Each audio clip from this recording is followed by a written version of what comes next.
Unacademy. Let's crack it. October 28, 2023.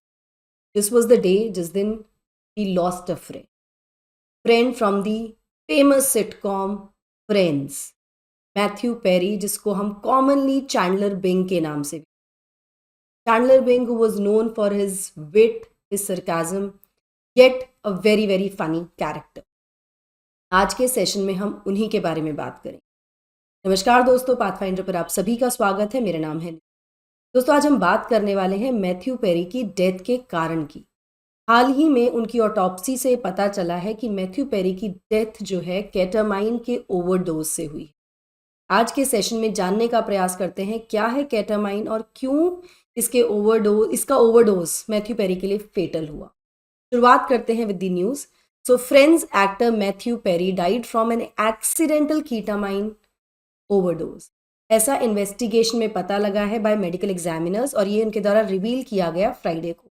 एक official statement में Los Angeles county medical examiners office ने कहा कि मैथ्यू पेरी की कॉज ऑफ डेथ जो है वो डिटरमाइन की गई है to be the acute effects of ketamine. ठीक है, ओवरडोज ऑफ केटामाइन बेसिकली. ये ऑटोप्सी में पता लगा. उनकी रिसर्च में और भी कारण बताए गए हैं जिसमें coronary artery disease, effects of buprenorphine and drowning, ये कॉन्ट्रीब्यूटरी फैक्टर्स रहे जिसकी वजह से उनकी मृत्यु हुई. पेरी ने केटामिन थेरेपी रिसीव की थी फॉर डिप्रेशन एंड एंग्जाइटी. वो इस थेरेपी पर थे, लेकिन ऑटोप्सी में जो लेवल ऑफ केटामाइन दिखा है वो जनरल एनेस्थीसिया जितना है, मतलब it is too high. Overdose देखने को मिला है. और उनका लास्ट ट्रीटमेंट की अगर हम बात करें तो उनकी मृत्यु से 1.5 हफ्ते पहले हुआ था, जहां पर he took this dose for anxiety and depression. तो ये एक क्वेश्चनेबल चीज़ है जिसके बारे में अभी इन्वेस्टिगेशंस चल रही हैं. इसके बारे में और ज़्यादा डिटेल में बात करेंगे, बट बिफोर मूविंग फॉरवर्ड ये मेरा छोटा सा इंट्रोडक्शन है दोस्तों. ये मेरा टेलीग्राम चैनल है जहाँ पर आप मुझे फॉलो कर सकते हैं मेरी सभी क्लास की अपडेट शेड्यूल्स और पीडीएफ्स के लिए. साथ ही अनअकैडमी ऑफलाइन सेंटर्स पर सब्सक्रिप्शन लेने के लिए आप मेरा कोड यूज़ कर सकते हैं NDLive10. आपको इस कोड का इस्तेमाल करना है to avail the maximum discount of 40% तक का आपको यहाँ पर डिस्काउंट मिल जाएगा. साथ ही कमेंट सेक्शन में और डिस्क्रिप्शन बॉक्स में आपको एक काउंसलिंग फॉर्म मिलेगा जिसको आप फिल कर सकते हैं और वहाँ पर भी आप मेरे कोड का इस्तेमाल कर सकते हैं which is NDLive10. Unacademy IAS पर एडमिशन्स ओपन है फॉर GS फाउंडेशन बैच 25-26. आप अपनी IAS की जर्नी शुरू कर सकते हैं अनअकैडमी IAS सेंटर्स के साथ. यहाँ पर कोर्स फी आपको 40% की ग्रेट डिस्काउंट के बाद केवल 1,09,999 रुपये पड़ रही है. बैचेस 30 दिसंबर से शुरू हो जाएंगे, ऑफर 24 दिसंबर तक. कोड आपको यहाँ यूज़ करना है NDLive10. ये जो कोर्सेज है अवेलेबल है दिल्ली के करोलबाग और मुखर्जी नगर सेंटर्स में. साथ ही बहुत ही जल्द प्रयागराज में सिविल लाइंस में भी एक सेंटर हमारा शुरू होने वाला है, ऑफलाइन सेंटर. आप वहाँ जाकर भी एनरोल कर सकते हैं. कोड आपको वहाँ भी यूज़ करना है NDLive10.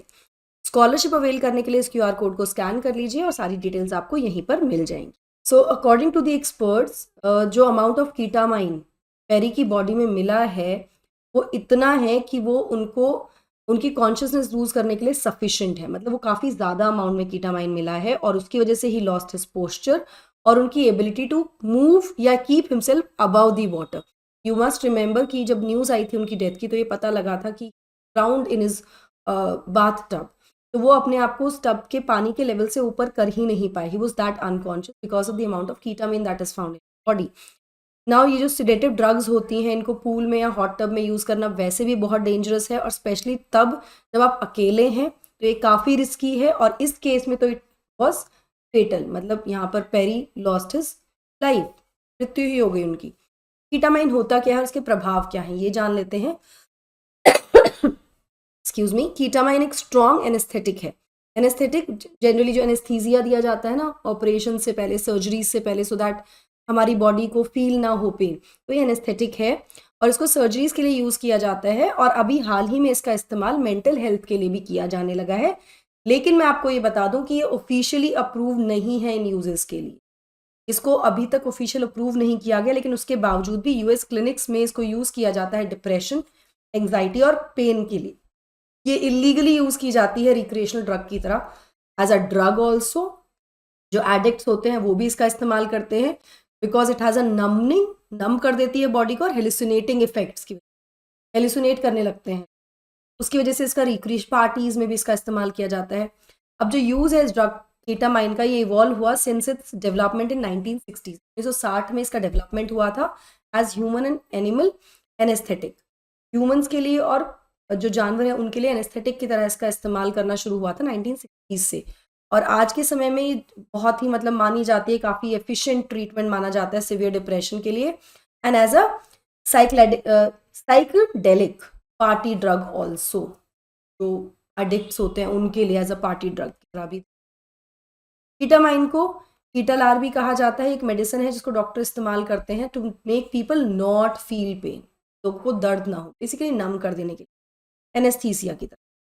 यूएस में कीटामाइन अवेलेबल है डॉक्टर्स की प्रिस्क्रिप्शन पर ही, लेकिन लोग इसका इस्तेमाल लीगली करते हैं ओनिंग टू इट्स इसका जो डिसएसोसिएटिव नेचर है, मतलब हेल्यूसिनेट करने में, this this drug make people hallucinate और दिस ड्रग मेक पीपल नंब, इस चीज़ के लिए इसमें कुछ लोग इसको स्निफ करते हैं, कुछ इंजेक्ट करते हैं, कुछ इसको ड्रिंक्स में मिक्स करते हैं, कुछ स्मोक करते हैं अलग दूसरे सब्सटेंसेस के साथ। तो इस तरह से अलग अलग तरह से इसका इस्तेमाल किया जाता है by the addicts also. Now ये इसका अब्यूज़ जो है लीगली कैसे किया जा रहा है, क्योंकि कीटामाइन को यूज़ किया जाता है बहुत सालों से as a medicine in anaesthesia, लेकिन इसकी capacity to cause heightened level of consciousness, होता क्या है ना, जो भी ड्रग्स होते हैं इससे क्या होता है, आप ऐसा लगता है कि ना ब्रेन आपका बहुत एक्सट्रीम कॉन्शियस हो गया है ना, इसकी वजह से इसका बहुत ज़्यादा अब्यूज़ देखने को मिला। कई बार इसको ड्रग्स के साथ दूसरे ड्रग्स के साथ मिक्स किया जाता है, स्पेशली पार्टीज़ वगैरह में, पार्टीज़ में, रेव्स में, और इसका अब्यूज़ काफ़ी ज़्यादा किया जाता है। It is abuse illegally lot of places. इसको इंजेक्ट भी किया, अगर इसको इंजेक्ट किया जाए, थ्रू इंजेक्शन लिया जाए तो सेकंड्स में इसका इफेक्ट आ जाता है, और अगर इसको स्मोक किया जाए तो थोड़ा टाइम लगता है इसको इफेक्ट दिखाने में, लाइक 5 to 15 मिनट्स। इसके ओवरडोज के क्या इफेक्ट्स हैं अगर उसकी बात करें तो कीटामाइन ओवर यूज जो है इसका बहुत ही ज़्यादा नेगेटिव इफेक्ट है। We can see in Matthew Perry's case, जहाँ पर उनकी बॉडी में ओवरडोज मिला है कीटामाइन का, it has been fatal for him, लेकिन इसका बहुत ज़्यादा नेगेटिव इम्पैक्ट भी है। जैसे हाई डोजेज जो हैं इसके, it has a potential to cause deadly respiratory depression, respiratory depression हो सकता है, जो कि ड्रास्टिकली आपकी ब्रीदिंग को स्लो डाउन कर देगा। इसके अलावा कॉमन साइड इफेक्ट की बात करें तो it includes weakening and spasm in the muscles. ठीक है, मैथ्यू पेरी की अगर मैं बात करूं तो he was born in 1969 and we lost him in 2023। वो सबसे ज़्यादा फेमस हुए अपने रोल के लिए of Chandler Bing in the iconic sitcom Friends, जो कि 1994 में शुरू हुआ था, 2004 में ख़त्म हुआ, and he died at the age of 54। Now this sitcom Friends is basically one of those sitcoms जो आई थिंक 2004 में ख़त्म होने के बाद भी till 2023, 20 years later, still sometimes tops the chart as the most viewed, या top list में आ जाता है if you go and watch it, right? तो ये उस लेवल पे this was famous, and the character that Matthew Perry played, Chandler Bing, it has its own fan base. If you have seen Friends, you must be knowing it. Actor जो है Matthew Perry, he was found unresponsive in the hot tub at his residence in Los Angeles on October 28, जिस दिन हुई। He struggled for decades with addiction to drugs, और ये during that series also, जब ये sitcom चल रहा था तब भी ऐसी बहुत न्यूज़ आती थी। उसके बाद भी इन्होंने अपनी एक बुक लिखी, उसमें भी इसका जिक्र किया था, and he was one person who used to say this out loud कि I don't want to be remembered as a character in Friends, but also somebody who has been there for people who are struggling with drugs or addiction, to help them. So I want to be known that one person. This is what he used to say. बहुत सारे interviews में उन्होंने कहा भी है इस तरह की बातें। तो उनको खुद काफ़ी, मतलब उन्होंने डेकेड्स तक स्ट्रगल किया है ड्रग्स से, including ketamine also, and related serious health issues, उससे रिलेटेड जो भी सीरियस हेल्थ इशूज हैं वो भी उनको हुए हैं। एंड ही, लेकिन यहाँ पर when he died, it was said that for last 19 months prior to his passing, he was clean. Like he did not do any drugs for the past 19 months, including the ketamine or any other drug, except for his depression and anxiety that he was taking the medical doses. So that is about Matthew Perry and his death. So here to a friend whom we lost, ketamine. आप लोगों ने ज़रूर friends देखा होगा, नहीं देखा तो this is one sitcom that I would recommend you to watch, not during your preparation, but after that. So that will be all from my side, guys. Thank you so much. God bless. Take care. And see you all. Bye bye.